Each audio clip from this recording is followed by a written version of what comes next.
Good afternoon, everybody, and thank you so much for joining us today. My name is Fiona Hanlon, and I'm the Execs and Communicator for Compliance Institute. So this session is the third session of our Consumer Protection Code webinar series, and they're all presented by members of the Compliance Institute Consumer Protection Working Group. Today's speakers are going to take us through securing customers' interests and informing customers effectively. The webinar will run for approximately 1 hour. And as always, we encourage our attendees to ask questions. So please do submit your questions and we'll address them at the end. The CPD code today is 2025-2125, and they'll be sent to the attendees along with a copy of the slides once the session concludes. So I'll now hand you over to our speakers for today. We have Patrick Earhart, Compliance Specialist at Mercer, and Sarah Kenny, Compliance Manager and Legal Liaison Officer on Post Insurance. Thank you both. Thanks, Fiona. Okay, thanks everybody for joining. So firstly, just to say thanks to the Compliance Institute for hosting the webinar. As Fiona mentioned, this is the third in a series. So we've had two great webinars already. They were on an introduction and overview of the code and then on complaints and errors. And I think they're both up on the Compliance Institute's members library if anyone wants to have a look. There's another one as well on the 20th of August around customers in vulnerable circumstances. So we would encourage everybody to join that as well. I'm sure it'll be great. Okay, so just to get started, sorry now. Okay, so just to give a brief recap of the code, I'm sure you've all heard this already, but just a very brief recap. So following the CPC discussion and consultation papers, which spanned 2022 to 2024, in March 2025, the central bank published its feedback statement as well as the final revised code. And that's made up of 6 key publications. So we have the 2 regulations, then the guidance on securing customers' interests, the guidance on protecting customers in vulnerable circumstances, the general guidance, and then the feedback statement as well. We have until the 24th of March 2026 to implement and be compliant with the code. And in this session, we are going to focus on securing customers' interests and informing customers effectively. Just one thing I think it's worth noting about the 6 publications that we see there, because it can be quite daunting to have 6 different pieces of text to implement. There is a lot of overlap and intertwining, and I'm sure you've all seen that already. But there's even today when I'm going through the securing customers' interest piece, we focus a lot on things like digitalization, informing customers effectively, regulated versus unregulated activities. So there is a lot of overlap, and I think a holistic approach to implementation is really what's needed here. And a lot of you, similar to myself, we're probably going through internal workshops on implementing the code and deciding how to implement it. So that holistic approach is really important to note when you're going into those kind of things. Okay, so moving on to securing customers' interests then. Just as a very quick overview to this, I suppose it's not a new concept. While the specific business standard for firms to secure its customers' interests is new, as we know, we've had that long-standing obligation to act in the best interests of our customers. That's ingrained in the existing code, and it also remains as a separate obligation under this new code. The obligation to act at all times to secure our customers' interests is really an elevation of our existing obligation to act in the best interests of our customers. And helpfully, we now have some guidance on what the central bank believe that needs to look like. So from a compliance professional's perspective, the new standard and the guidance, I think, are welcomed, and they should help achieve further buy-in and ownership for protecting customers across all areas of the business. And as the guidance says, the business as a whole has responsibility for securing customers' interests. It's not a compliance obligation owned by risk or compliance staff, but by the whole organization.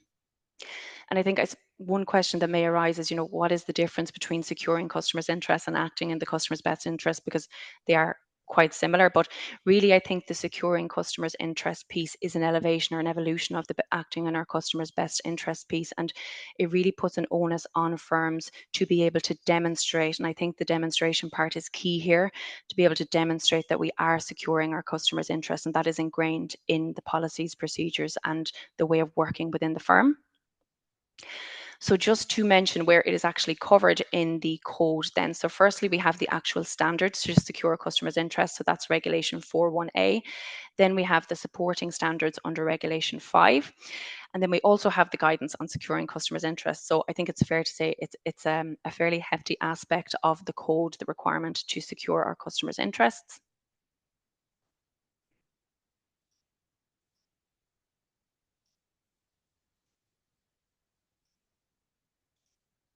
Sorry now. Okay, so then just to cover off in a bit more detail where it's covered. So we have the standard, which we know. Then we also have the supporting standards. So that is Regulation 5. And these are quite helpful, I think. So the regulated entity shall secure its customers' interests, including by ensuring that its culture, strategy, business model, decision-making, systems, controls, policies, processes, and procedures take into account customers' interests. So we cover that off in a bit more detail in a coming slide. Act in accordance with the reasonable expectation of our customers, take into account the interests of customers when designing financial services and the methods of delivery of those, ensuring that financial services are not designed to unfairly exploit the behaviours, habits, preferences, or biases of customers, leading to customer detriment, resolving any complaints received efficiently, fairly, and in a timely manner, resolving errors and mistakes affecting customers efficiently, fairly, and in a timely manner, and disclosing errors and mistakes to customers affected in a timely manner, ensuring errors and mistakes identified for one customer that may reasonably have affected other customers are resolved for all affected customers efficiently, fairly, and in a timely manner, clearly distinguishing between regulated and unregulated activities, including by taking appropriate steps to mitigate the risk that a customer might understand an activity to carry the protections of a regulated activity where that's not the case, and delivering fair outcomes for our customers. So we're going to go into a little bit more detail on some of these today. I won't go into too much detail on the complaints and errors piece just because it was covered in a separate webinar. But the one thing I would call out there is the central bank obviously felt it necessary to have two separate errors requirements there. That second one around ensuring that where you have an error that was identified for one customer that may have affected other customers are resolved for all affected customers. I think it would be timely now to look at your errors processes within the firm to make sure that that actually is happening in practice. And if it's not, maybe look to update those policies and procedures and ensure the business is aware of that as well. Okay, so the guidance then, so the central bank prepared the guidance to complement the business standard and supporting standards. And they've said that their goal here is to assist firms by setting out what we need to consider, the actions we need to take, and the mindset we should have towards our customers to effectively comply with the obligation to secure our customers' interests. So from a scope perspective, it applies to firms doing business with individuals and small businesses, and we know that 5 million limit. They have said that customer within the guidance also applies to potential customers. So just to be aware of that. And then the application to MiFID, I'm just going to cover on the next slide very briefly. Proportionality and customer autonomy. I've included this because I think it's important to call out here. They have said that the requirement does not impose an open-ended duty that goes beyond the scope of a firm's role and its ability to determine or influence customer outcomes or protect customers from all potential harms. It isn't the role of a firm to step in or override a customer's decision, even if we think that that's the wrong decision. It is, however, a firm's responsibility to have confidence that in the context of our relationship with the customer, and that's whether it be an advisory or execution only relationship, the customer understands and accepts the risk associated with their decision. So I think it's really an information education piece here. You know, we need to have confidence in our processes and practices that there's nothing that we're doing that could cause detriment to our customers. But we also need to make sure that we're confident that the information that we're giving to our customers, we're doing so in an effective manner that makes it easier for the customer to make the right decision for them, given their needs. Okay, application to MiFID services then. So the standards for business, as you probably know, don't apply to firms when providing MiFID services or to crowdfunding services. However, in the guidance paragraph 143, the central bank have said that firms providing MiFID services need to consider and apply the guidance in the context of fulfilling their obligation to act honestly, fairly, and professionally in accordance with the best interests of their customers. And they've said very similar for the guidance on protecting customers in vulnerable circumstances as well. So just to call out that the guidances essentially do apply to those providing MiFID services.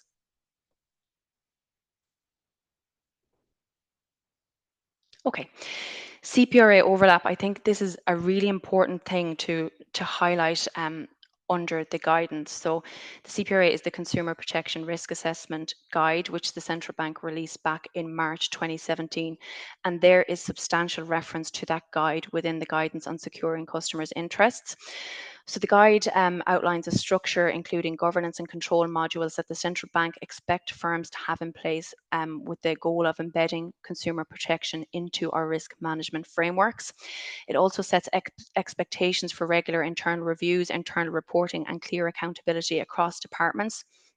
You'll see the image that I've included on the screen there is a very high level overview of the central bank's expectations from a CPRA perspective across different modules. They've set it out throughout the product lifecycle. I'm not going to go into detail on it really here because it could be a webinar in itself, the CPRA piece, but it is referenced 12 times within the guidance, and they make it very clear that the two are complementary and that they should be read together. So with that in mind, a review of your CPRA frameworks or indeed implementation of a CPRA framework, if it doesn't currently exist within your firm, is now very timely, and that should really be done in conjunction with your implementation of the new code. Okay, so moving into the supporting standards then, the first one as we've gone through is ensuring that a firm's culture, strategy, business model, decision making, systems, controls, policies, processes and procedures take into account customers' interests. So it's quite lengthy. So we've just split it out into the different kind of considerations under this supporting standard. So firstly, from a culture and governance perspective, customer-focused attitudes and behaviours need to be promoted from the top down and visible throughout the firm. And when we say visible, really, it needs to be documented throughout your processes, and it needs to be in things like your mission statement or your firm's documented values, so it is evident that it matters to the firm. The right customer focused standards are set by the leadership team and should be demonstrated through strategy setting, product, service and delivery channel development, risk management, people management and your complaints handling processes. And just the overlap with CPRA here, they've said that you need to have clear, transparent reporting lines and responsibility for consumer protection, evidence of clear understanding at board and committees of key consumer protection risks. So they really need to be reported into your board. Evidence of clear understanding of responsibilities and skill sets required to oversee and challenge the management of risks, demonstrable board tracking, monitoring and addressing of consumer protection risks. And that is really a key element of CPRA, that the board has oversight and ultimate responsibility for your consumer protection risk management. So then strategy and business model. So customer interest consideration should be a key aspect of your strategy formation and should not be an afterthought in that formation. Diverse business models reflective of and appropriate to the types of products and services being offered are welcome. So for example, different levels of standardization, automation versus levels of individualization or in-person engagement, which are appropriate to the product that you're selling. And then clear and transparent communication, which brings in that informing effectively piece on product offerings. So customers should be empowered to make informed decision on whether products meet their needs and means. Commercial decision making then. So commercial decision making should include careful consideration of impacts on and outcomes for customers, including those who may be in vulnerable circumstances, unfairly exploiting or taking advantage of known customer behaviours, habits, preferences to the benefit of the firm in a way that causes detriment is a key failure. And the examples are exploiting inertia or taking advantage of specific circumstances such as a lack of available alternatives. And we're going to go into a little bit more detail on that later because it is a separate standard as well. So from a CPRA perspective here, they've said demonstrable customer-centric approach to strategy formation and decision-making at board level and proactively consulting compliance and risk functions on consumer protection risks. And when we say demonstrable there, we need to have records of that. We need to be able to show and evidence that these are actually in place within the firm. Okay, and then system controls, policies, processes and procedures. So SCPPP. So the SCPPP that firms utilize in executing and delivering a strategy and business model need to be designed in a way that properly considers customers' interests. So it should be obvious from looking at these that the customer's interests are an integral consideration for your business. Weak processes such as long waiting times or difficult journey navigation indicate a lack of appropriate SCPPP for securing our customers' interests. So there's quite a bit under that single supporting standard. Okay, so securing customers' interest in the context of digital delivery, then you will know from reviewing the code that digitalization is a huge aspect of it, which makes sense for where we are at the moment.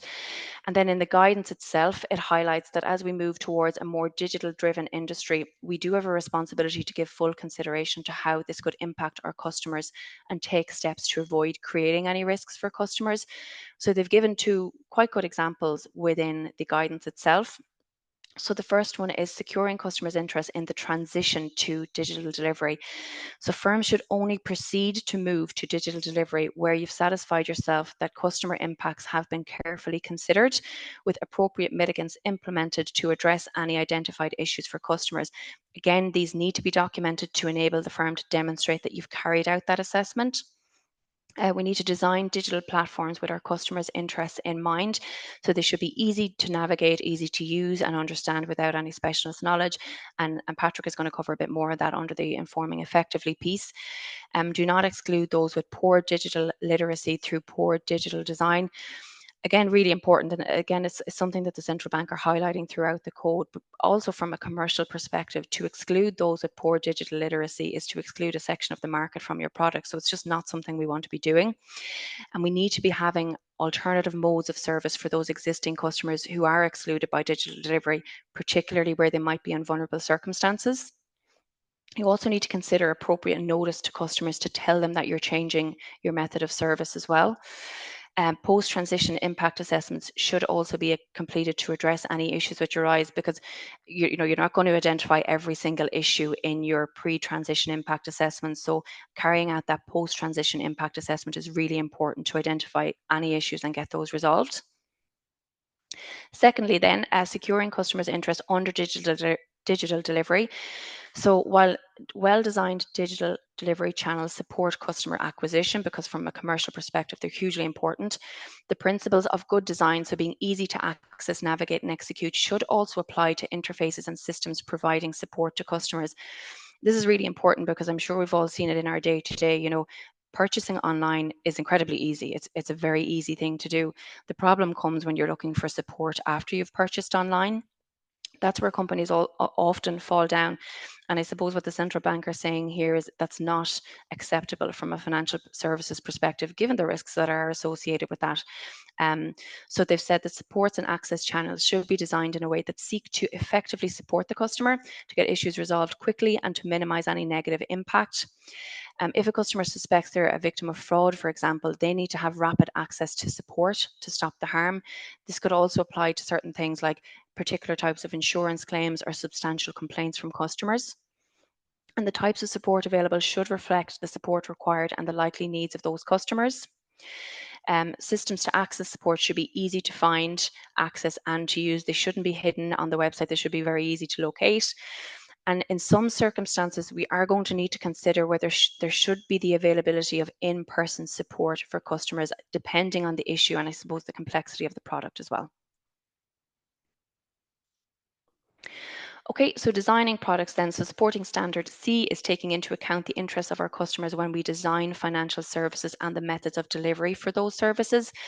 So many of us will be subject to product oversight and governance obligations, whether that's under the EBA, EOPA, or ESMA. And they require us to ensure that the products that we're supplying are designed with the interests, objectives, and characteristics of the target market being taken into account to avoid any customer detriment. That can be achieved through careful consideration of target markets, product testing, product monitoring, and selection of appropriate distribution channels, which supports securing customers' interest. So there's nothing particularly new there. If you have product oversight and governance arrangements requirements, you'll be doing this already, and you'll have those. You should have those policies and procedures and processes in place. However, given this new supporting standard, it is timely to review your product oversight and governance arrangements to consider how effective they are in the context of securing customers' best interests. Updates may be needed to strengthen those in this area. And again, under this particular supporting standard, the central bank have referenced CPRA again, because that whole CPRA requirement is around the product lifecycle. So it is relevant under this section. Then appropriate target markets and delivery channels. So they've said that products must be suitable for the customers that they are targeted at. Firms need to consider the difficulties customers may have in understanding the features of products, in particular those complex products. So some things we may need to consider are things like, is a narrower target market more appropriate, or a particular distribution channel for more complex products? Is the product suitable for execution only, or should it be sold on an advice basis?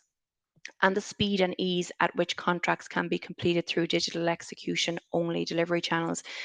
Again, this is a key thing that's kind of pointed at throughout the code as well in under the digitalization section. But if you have a more complex product, can customers purchase it online? And if they can, how quickly can they purchase it online? Or is there anything telling them to take a minute to stop and read the terms and conditions, or to stop and check if the product is actually suitable for them and what their needs are? So these are things, again, we need to be considering under this heading. Okay, and then D, ensuring that our financial services are not designed in a way that unfairly exploits the behaviours, habits, preferences, or biases of our customers, leading to potential customer detriment. So inertia is one thing that they've mentioned here, and inertia is something that the central bank have already taken action on. So if we take, for example, the differential pricing regulations that they've brought in, that's trying to tackle inertia from, with getting rid of the price walking piece, and also the automatic renewals notification requirements under those. And then under the code as well, the automatic renewal consent requirements for those insurance products like pet, travel, gadget, and dental. So they are tackling that, but again, they're saying here you need to be mindful of your obligations under this. Information asymmetry they've called out, which is obviously, as financial service providers, we tend to have more information available to us than the customer has, and there is that imbalance of power there, so we can't exploit that when it comes to securing our customers' interests. Profiling, what they don't want to see us doing is exploiting the known behaviors and habits that we know about our customers through our profiling to exploit those customers. They've given a little bit more detail on dark patterns as well and choice architecture. So essentially, they don't want us leading customers down a certain path, which might not be the right path for that customer. So choice architecture, you could have things like certain buttons highlighted or benefits highlighted in a certain way, whereas the risks associated with those benefits are much smaller text, or they just aren't highlighted in the same way. And from a dark patterns perspective, you might have things like making it difficult to unsubscribe from a service, or having text written in such a way that it makes it very difficult for a consumer to understand that there's actually a cost involved with something, for example, part pay. So all these things we need to be really mindful of from the securing our customers' interest perspective. And again, a lot of this feeds back into that digital delivery piece as well.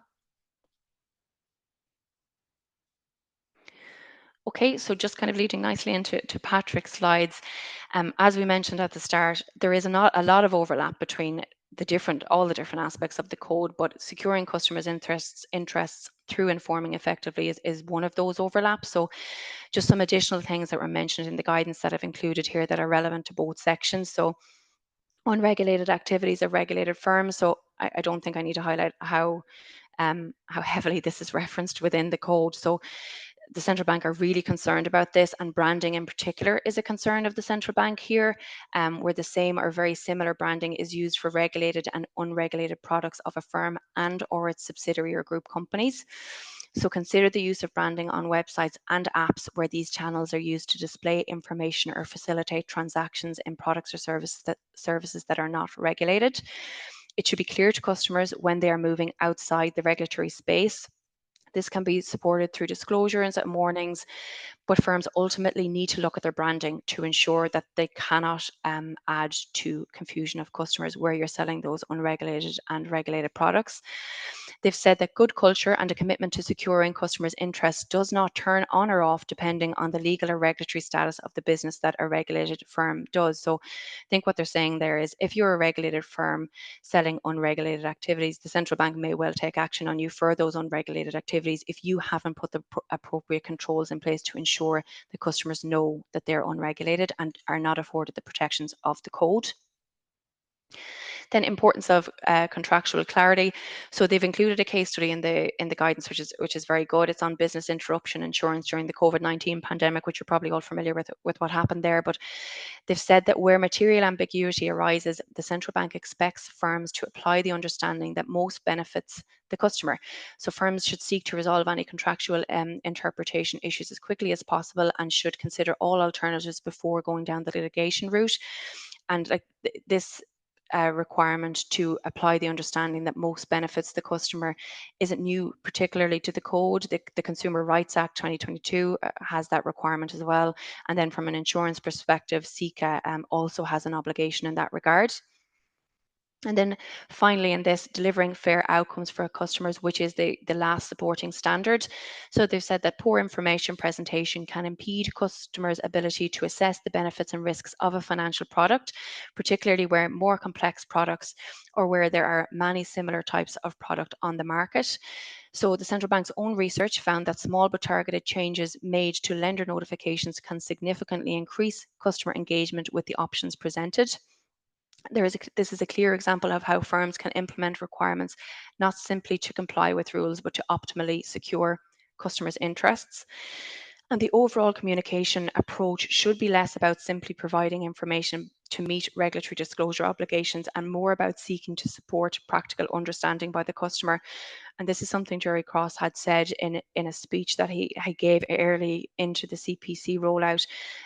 He said really the focus needs to be on the quality of the information that you're given as opposed to the amount of information you're giving. And that is a tricky balancing act that we're all going to have to try and get to grips with before March of next year. Okay, and just finally then, consequences of non-compliance. I'm sure we're all aware of this, but I felt we should call it out because sometimes we need to call these things out to get the buy-in that we need from stakeholders across the business. So as regulations issued under the Central Bank Reform Act 2010 and the Central Bank Supervision and Enforcement Act 2013, breaches of either set of code regulations will be prescribed contraventions for the purpose of the central bank's administrative sanctions regime. So where the bank suspects a firm may have committed a prescribed contravention under the regulations, it can commence an investigation, which can lead to enforcement action. As well, then under SEER, those with duties of responsibilities are responsible for taking reasonable steps to ensure that the relevant aspect of the firm's business is conducted in such a way as to avoid contraventions, as well as to comply with the conduct standards, be they common or additional conduct standards. So as such, if a firm fails to act in a way which sought to secure customers' interests and the relevant senior management did not take reasonable steps to prevent that, this could give rise to enforcement action against either the firm and or the relevant individual. So just important to note that as well. Okay, I am going to hand over to Patrick. So if that is all right, Patrick. Yeah, thanks, Sarah.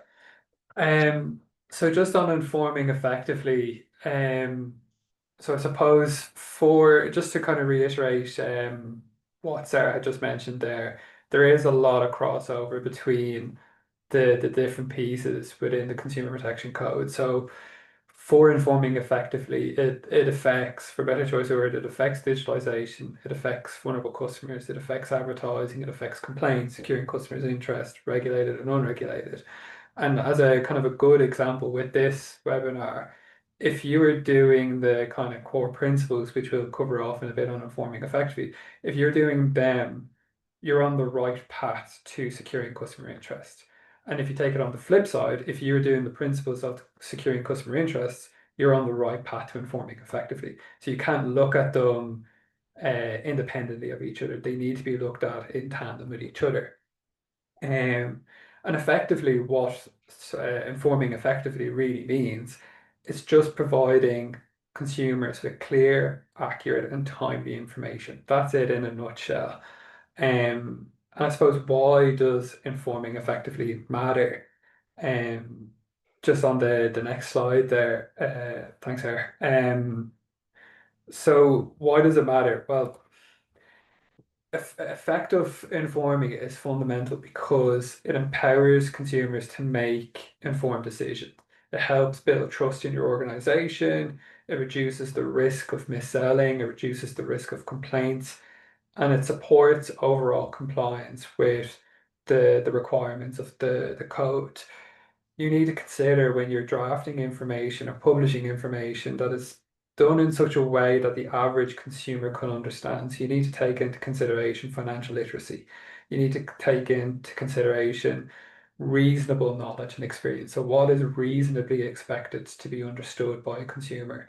And when you're creating a product or for product producers, you should embed consumer understanding into those processes. You should be regularly reviewing, regularly testing to ensure clarity and effectiveness. And that means then you're supporting informed decision making and reducing miscommunication risks. So the core principles of informing effectively, and these are called out in the guidance piece as well. So you've got content and language. They're called out separately in the guidance, but I've just included them for space reasons here. But you've got content and language, timing, display, delivery channel, customer profile, testing and review. So content, it's about making information, sorry, content and language, it's about making information understandable. So using plain language, avoiding jargon, if you're using technical terms and it's absolutely necessary to use the technical terms, you need to provide a clear explanation to what it actually means. You need to ensure as well that your content meets accessibility standards so all customers can access and understand the information. And that's called out in the code and the guidance as well. So you need to be mindful of that. Timing is around providing information at the right moments. So as Sarah had already mentioned, before they go off and make a decision. If you've got, say, if you use an example of advertising and you put out an advertising piece on a piece of a product or whatever, and you have on it saying information correct as of, you need to make sure that that information is still correct and it's not outdated. And the same with misleading information. If you are, I don't know, introducing a new cashback offer for whatever it is, and your advertisement states 3% cashback, that can be quite misleading because is the 3% completely guaranteed?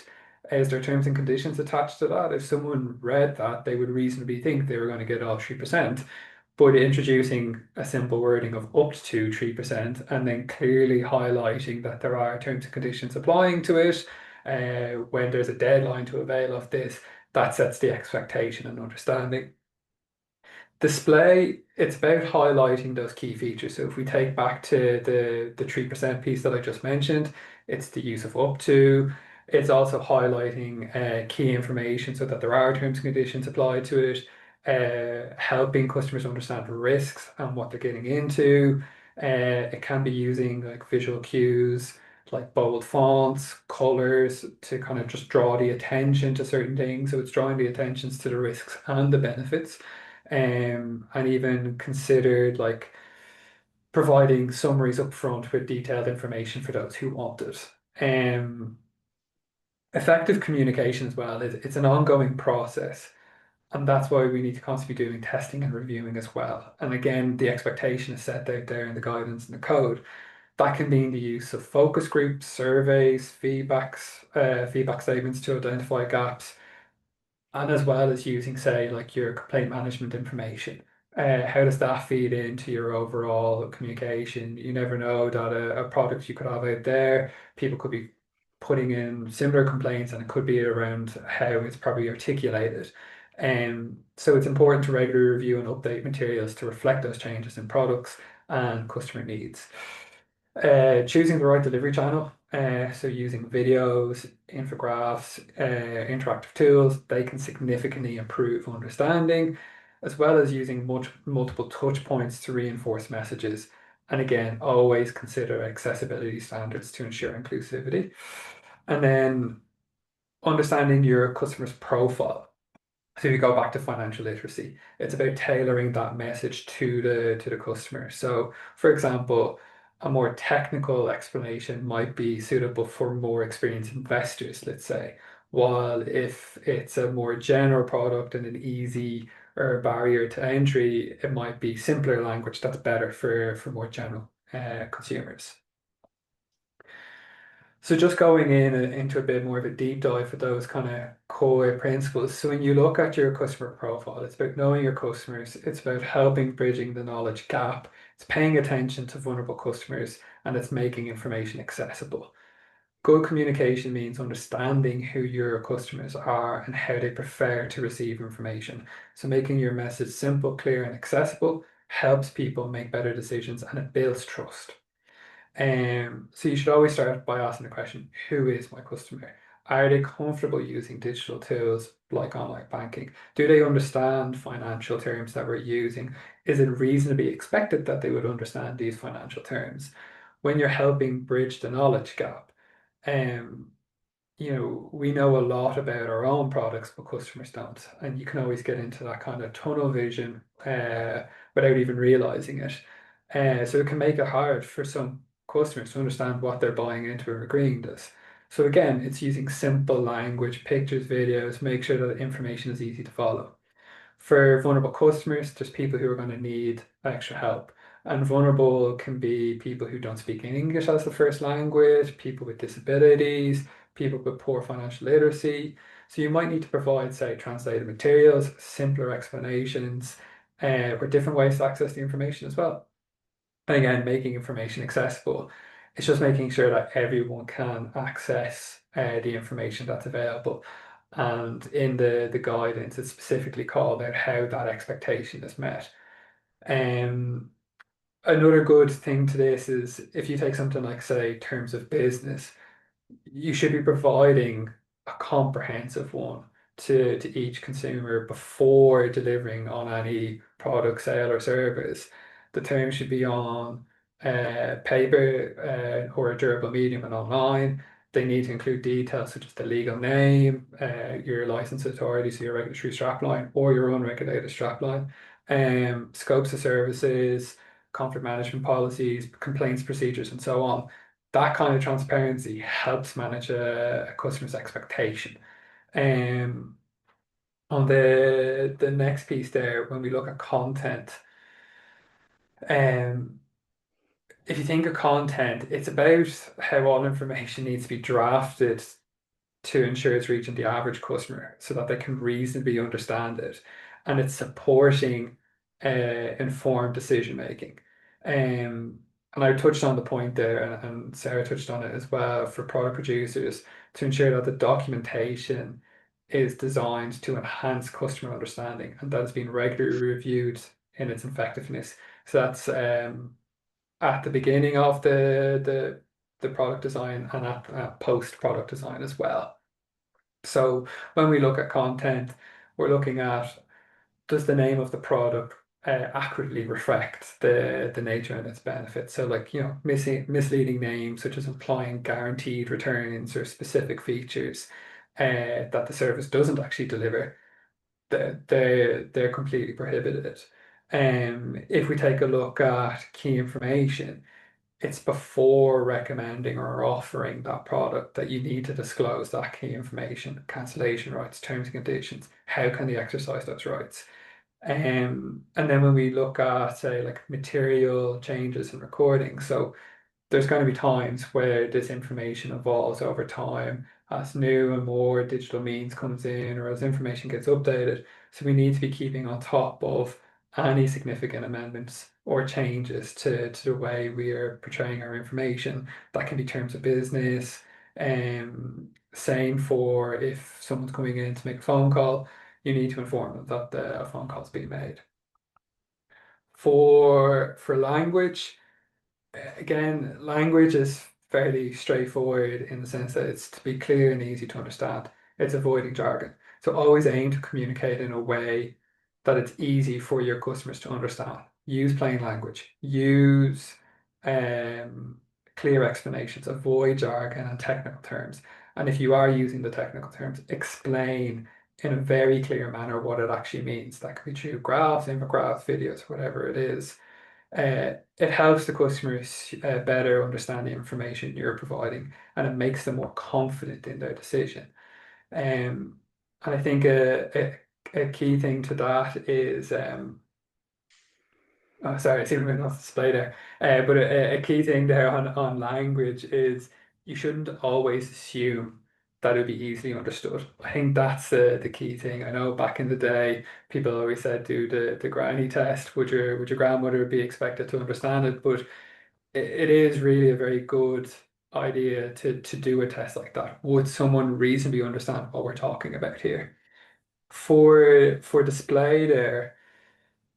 So the way you present the information can make a huge difference to how someone understands it. And I think Sarah touched on the point there in securing customer interest, especially under the AI piece of where certain buttons are highlighted compared to others. That can lead to different outcomes. So if your information is not displayed clearly, you could find it hard to find the important benefits or risks, and that can lead to poor decision making and it can lead to misunderstandings, but you can help avoid that. For example, you can highlight key information by using bold fonts. You can highlight key information using bold fonts, different colors or spacing. You can also organize information in layers, so showing a simple summary first, like we just did there, or with more details available if needed, and then these display features, they help make the information clearer and easier to understand. Now, I thought that was very snazzy to do that, so just to kind of show the point there. But when we're talking about highlighting key information and using bold fonts or different colors, we need to think of things of like how we're presenting that key information. So think of your obligations, key features, presenting them prominently, avoiding a presentation style that kind of removes away from the importance of the information. If you think of like fine print or using a different type of formatting, when we look at warning statements, it's showing warning statements in our advertising, making sure that they're highly visible, they're placed clearly defined in a box and a bold typeface, they're of a font size that is equal or prominent to the main text. And again, on the font size, consider accessibility as well. There are certain requirements in and around the font size and accessibility that we need to be aware of, and we need to make sure that information is easily legible. In terms of delivery channel, um, when communicating, it's important to think about how we deliver our messages. Um, the right channel makes a big difference, and it also helps with the understanding of the information you provide. And you need to use a delivery channel that suits the characteristics of your customer base. Some prefer reading simple written messages. Some prefer short videos, or just prefer infographics. Um, but using different formats help convey key messages, and it helps make sure that they're clear and they're engaging. And I think that's the key piece here as well, is you want to make sure your customer base is engaged in what you're doing, that they're well informed about what is happening. Um, in terms of timing, effective timing in customer communication is crucial for enabling informed decision. So in the next webinar, we'll be talking about vulnerability. So that can be a timing piece. When does someone become vulnerable? So providing relevant information at key moments, say such as before overdraft use or upcoming payment due dates or changes in the product features. It all enhances customer awareness and engagement. Additionally, ongoing communication about product updates, live events help meet evolving customer needs. And research indicates that regular targeted updates can significantly improve customer involvement, even in the likes of, say, pension and retirement planning. Um, if we go on to the next slide there, so just for a quick poll. So you can see there there's a very badly pasted in phone and text message there. But a bank sends its credit card customers a text message up to 3 weeks in advance to notify them of a payment due. Would this be considered informing the customer effectively? So there should be a poll coming up, and I'll get you to answer that poll.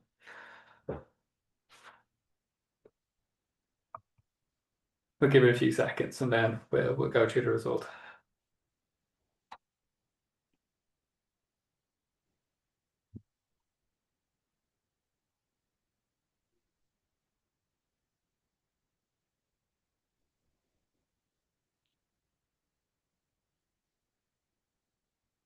Are we still getting polls in? Fiona? Oh, there you go.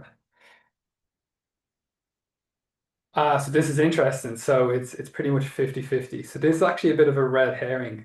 So I should have informed you all effectively up front that this was a red herring.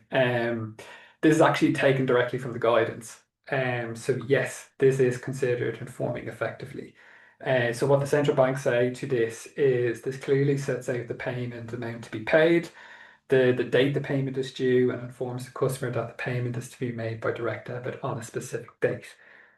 They also go as far as to say that customers may find this notification useful as it specifies the key information in a short text message that is delivered at the appropriate time for the customer to take action. It notifies the customer of the specific amount that will be taken from the current account on a specific date so that the customer can ensure that they have sufficient funds in that account prior to the direct debit issuing.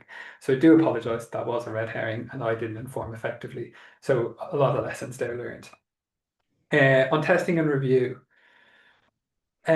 while a lot of firms understand their products and their messaging, ensuring customers truly comprehend the information requires systematic testing.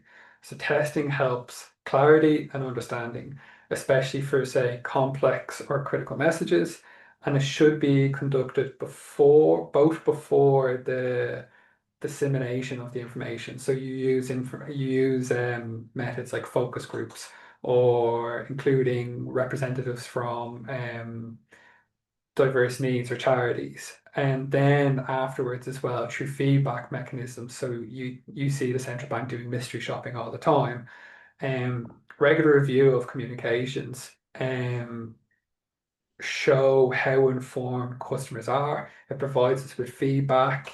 If we're reviewing the likes of complaints, we can see where the touch points of the problems are. And this overall testing is it's really effective to help us maintain and understand and address those misunderstandings.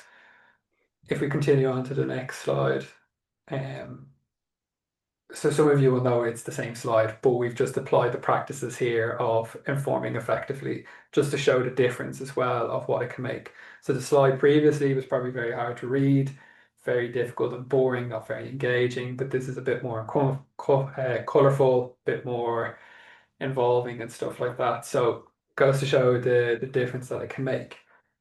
But testing and reviewing, as I said, your communications before and after they're sent, it helps just ensure that customers are continuously understanding the information, especially in an evolving landscape. We need to do regular checks, we need to listen to customer feedback, and they're key to making messages clear and useful. So, as I already said in the last slide there, or just before we move on to the poll, in the last slide there, thanks, Sarah. So it's all about implementing pre-deployment testing. So if you take a look at when you're developing a product for the first time, maybe use focus groups. You can include different charity groups or disability groups, or reach out to vulnerable customer segments as well to see what information or feedback they can give. And then in terms of the post-sale process, use tools like mystery shopping or customer surveys to assess how messages are being received and understood in real world scenarios, and then regularly review and monitor that feedback. So part of the marketing requirements are now to regularly monitor and review your advertising and whatnot. So it's taking in how are you linking the feedback from that into keeping your customers informed effectively, and same with your complaints management. How are you keeping them informed effectively? And Sarah touched on a really good point earlier in her segment. It's about having clear documentation and clear testing process to show you're evidently doing it, to show that this is embedded into the entire framework. So then just before we wrap up, there is another poll, because you can never get tired of too many polls. So it's just a brief scenario, and you'll see the choices when they pop up. But Company A is a regulated financial services firm. They're authorised by the Central Bank of Ireland. They offer a range of regulated products, including investment management and savings account. The firm also operates a subsidiary, Company A Lifestyle, very inventive, I know, which provides unregulated financial advisory services and lifestyle products such as insurance and wellness plans. Company A uses consistent branding across its websites, its mobile app, and marketing materials. The main website prominently displays the Company A logo with a color scheme, font, and visual style that are recognizable and associated with the regulated entity. The website features sections for both regulated investment products and unregulated lifestyle services. So a poll will pop up, but based on what we've covered in this from securing customer interest and from informing effectively, um, what are the main issues here? So just to help with that, is it when a customer browses the site, they see the same branding for both regulated and unregulated? It's clear they're two separate companies, or the customer has too much choice, because you can never have too much choice.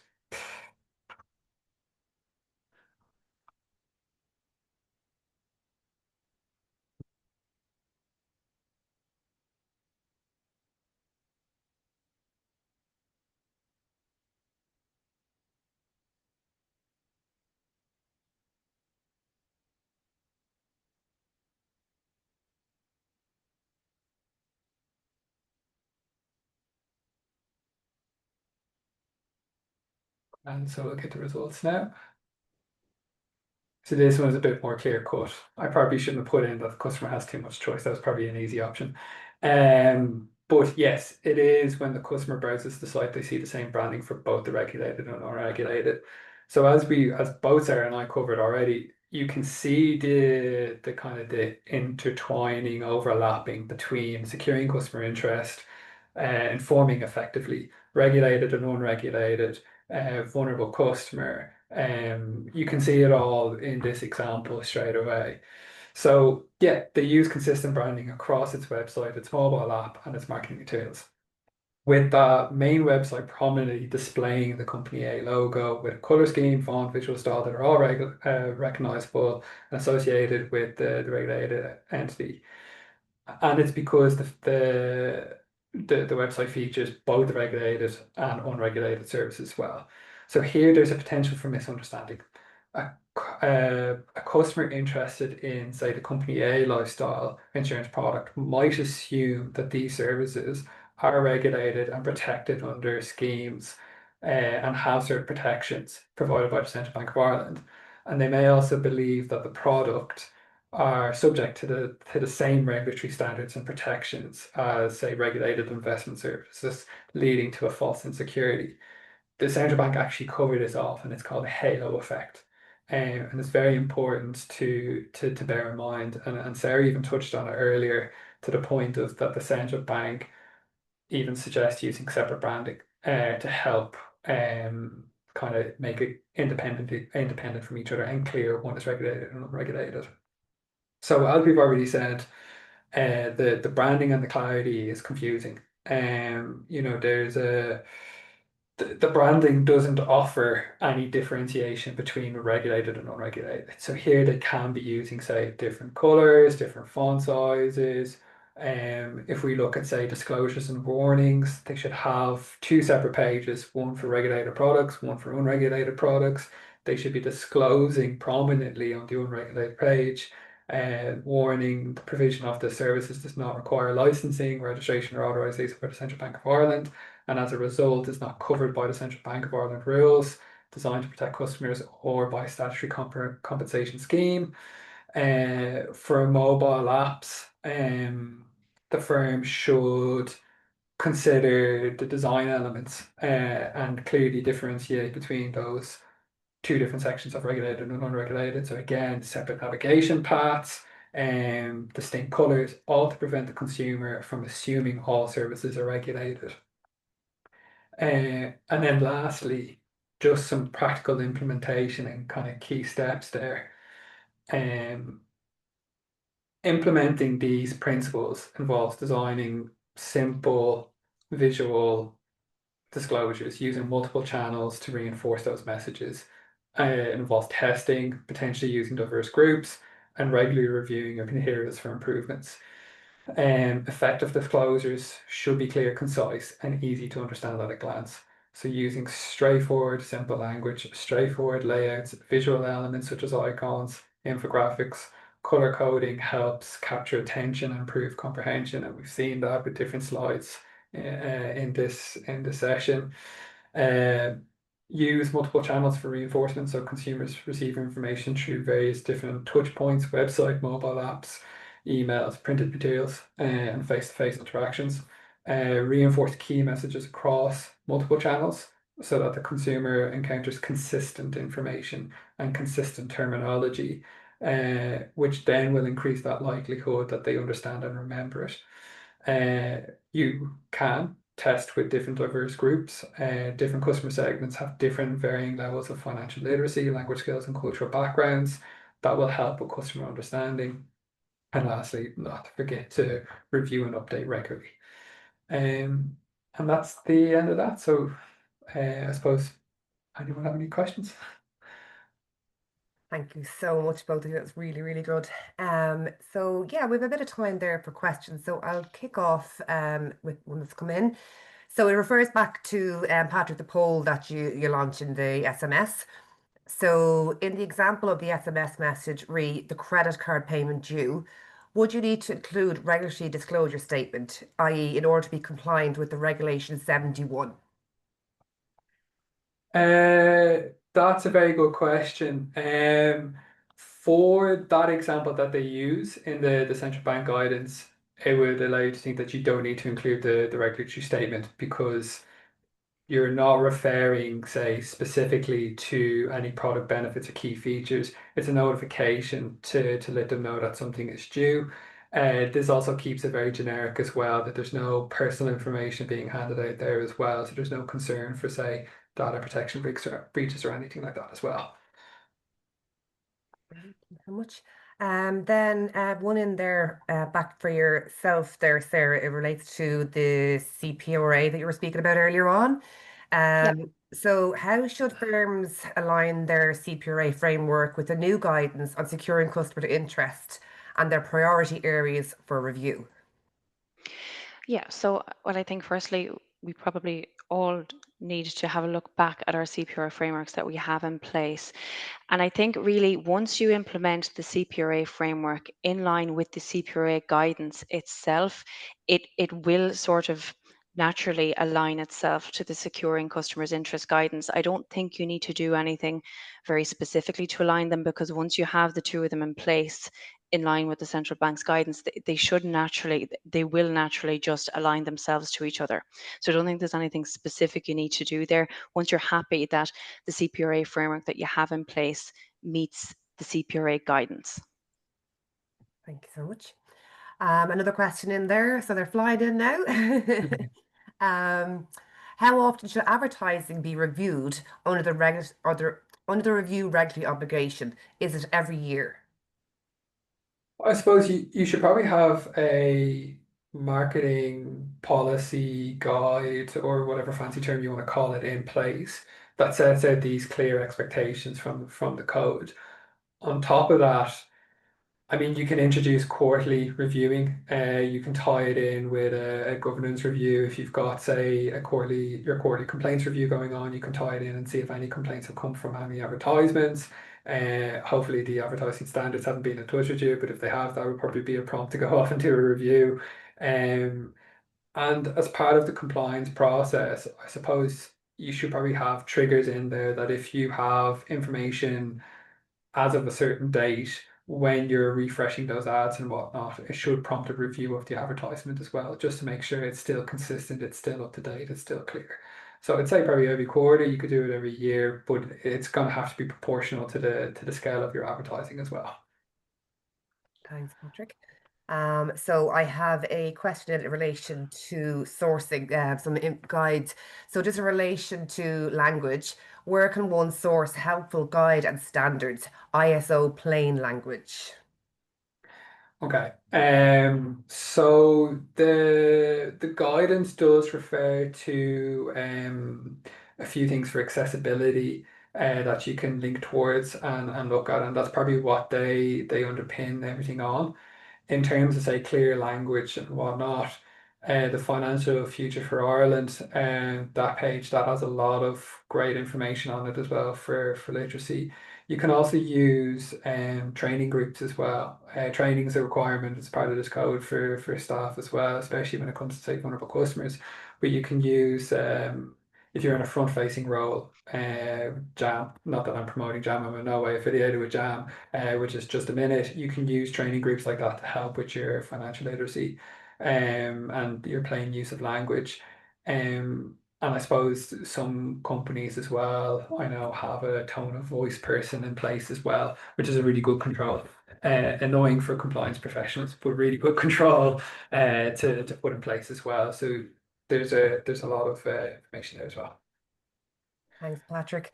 So we're just out of time there. So thank you very much, everybody, for submitting all the questions. And thank you for joining us today as we explored how to secure customer interest and informing effectively under the CPC code. I suppose it's a great reminder to us all that it's not just about ticking boxes, it's about building trust and doing what's right for the customer every time.